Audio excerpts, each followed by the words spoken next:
Another day, another story. Computer programming used to be a pink ghetto, so it was underpaid and undervalued. In the early days of computing, particularly during the mid-20th century, coding and programming were initially considered tasks suitable for women. The perception of computer programming as women's work can be traced back to the origins of modern computing. Welcome to Tabo Eminent Channel. During World War II, as men were drafted into military service, there was a significant shortage of labor in various industries, including computing. Women were recruited to work as computers, a term used for individuals who performed complex mathematical calculations by hand. These women were often highly skilled mathematicians. As the demand for computational work increased, electronic computers were developed to automate and expedite these calculations. In the post-war period, as electronic computers became more prevalent, programming these machines became a critical task. Women continued to play a vital role in this field. One example is the ENIAC, Electronic Numerical Integrator and Computer, one of the earliest electronic general-purpose computers. Women, often referred to as the ENIAC programmers, were responsible for programming and operating this machine. These women included Jean Bartik, Betty Holberton, K. McNulty, Marlyn Meltzer, Fran Bilas, and Ruth Teitelbaum. Programming was initially viewed as a clerical and routine task, similar to data entry, and therefore considered suitable for women. The perception began to change as the field of computing evolved and became more male-dominated. In the 1960s and 1970s, as the computer industry grew, marketing and cultural shifts contributed to the rebranding of computing as a masculine pursuit. Advertisements, media portrayals, and societal expectations began to associate programming with qualities stereotypically deemed masculine, and women faced increasing barriers to entry into the field. The gender imbalance in computing became more pronounced over time, and by the 1980s, the percentage of women in computer science had significantly declined. The narrative shifted from coding being a woman's job to being predominantly perceived as a male-dominated profession. Efforts are ongoing to address gender imbalances in the tech industry and encourage more diversity and inclusion. Recognizing and understanding the historical contributions of women in computing is crucial in challenging stereotypes and promoting a more inclusive environment in the field. The black and white photos showed smartly dressed women deftly configuring wires on an enormous machine, the first general-purpose all-electronic digital computer. When Kathy Kleiman, a computer programmer and historian, came across these pictures, it was clear to her that these young women knew what they were doing. "I had been told they were models," she says. And of course, they're not. Those women, Kleiman discovered, were the first modern computer coders, or programmers, in the US. The two men who had designed the computer, called the ENIAC, had been well known since 1946. Yet for decades, computer historians had no idea who the women in those photos were, and simply assumed that they had nothing to do with the groundbreaking machine. By the time the 6 female programmers finally received public recognition, most were in their 70s. These 6 women developed the new field of computer programming during World War II, a time when the government was encouraging women to take on wartime jobs while male soldiers fought overseas. Originally, the military had hired them as computers to calculate ballistics trajectories by hand. This meant determining the angle soldiers should fire at based on how far away the target was, what the weather conditions were that day, and other factors. By 1945, they were part of nearly 100 female mathematicians working as computers. Calculating these trajectories by hand took a really long time, and 2 male engineers, John Mauchly and J. Presper Eckert, thought they could design a special machine that would calculate them faster.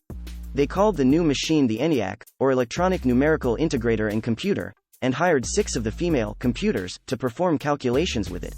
The team included Jean Bartik, who would later lead the development of computer storage and memory, and Frances Elizabeth, Betty, Holberton, who would go on to create the first software application.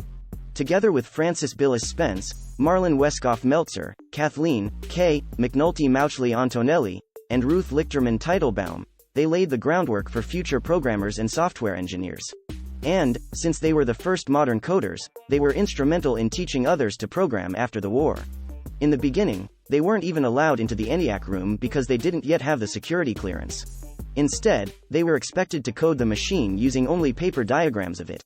These diagrams didn't come with any instructions, they had to figure it out themselves without any programming languages or manuals, because none existed. But while the male inventors of the ENIAC received awards and publicity, these women received no recognition for their pioneering efforts.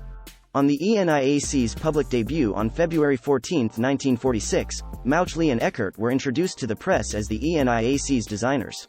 The women were never introduced, and they weren't invited to the Army dinner celebrating the debut either. When their pictures appeared in the press, the captions didn't even mention their names or roles. Because they were women, it was assumed that the work they did must not have been very difficult. In the beginning, there was a general sense that the computer itself was doing the work, and building the computer was the really important thing, says Janet Abate, a professor of science and technology in society at Virginia Tech and author of Recoding Gender. It took a few decades to really get to the point now, where we just take for granted that software is important. Programming the ENIAC was an intellectually demanding job that involved extensive preparation, planning, learning about the ENIAC from its logical diagrams, and then configuring wires on a massive machine stretching across a 50 by 30-foot room. Or, as Bartik put it in the documentary The Computers, the ENIAC was a son of a bitch to program. Although women who performed other wartime jobs had always been expected to give the jobs up to men when they returned from the war, this wasn't the case with programming. After all, men had never done it before. The Army did not kick these 6 women out, says Kleiman, who produced the computers as part of her ENIAC Programmers project. Because no one else had programmed this thing.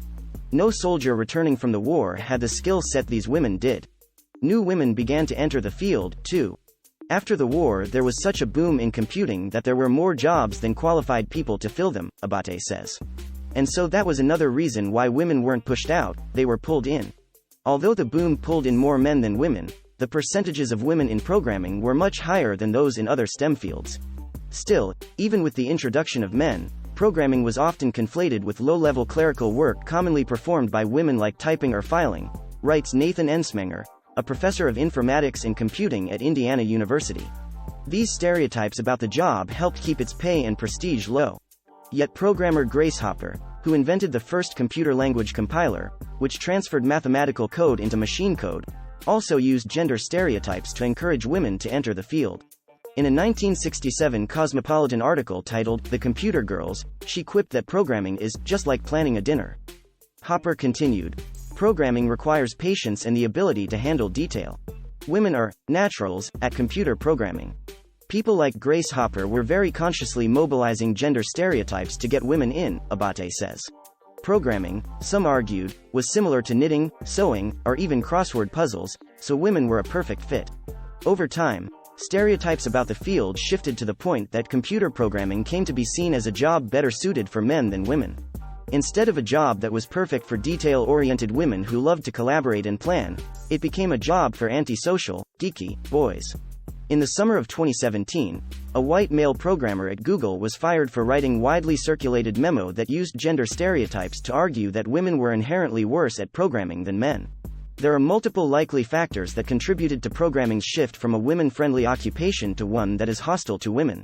In the 1950s and 60s, employers began relying on aptitude tests and personality profiles that weeded out women by prioritizing stereotypically masculine traits and, increasingly, antisocialness.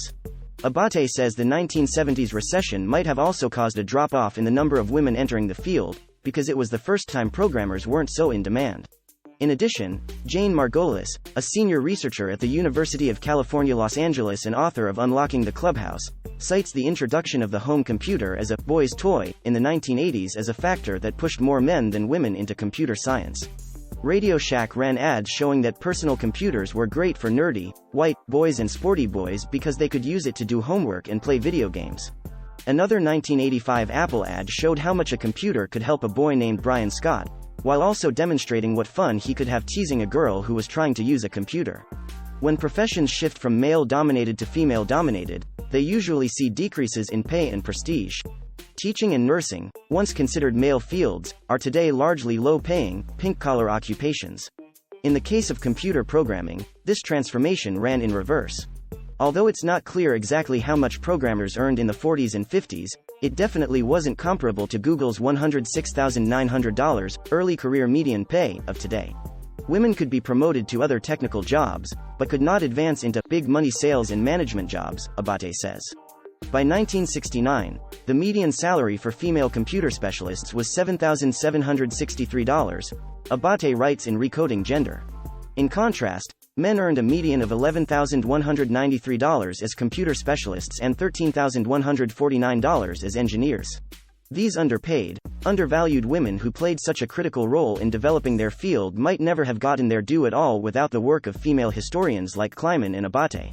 Margot Lee Shetterly's book Hidden Figures in its 2017 film adaptation helped fill in some gaps in the historical record regarding influential black female mathematicians, including Dorothy Vaughan, an expert in the Fortran programming language. There are likely many more hidden figures whose contributions have yet to be found. Finding these women isn't just important because it gives credit where credit is due. It also counters narratives that women don't have a place in modern programming. This is not a field women are newcomers to, Abate says. This is a field where they have a history and belong. Thanks for watching. Request you to subscribe the channel.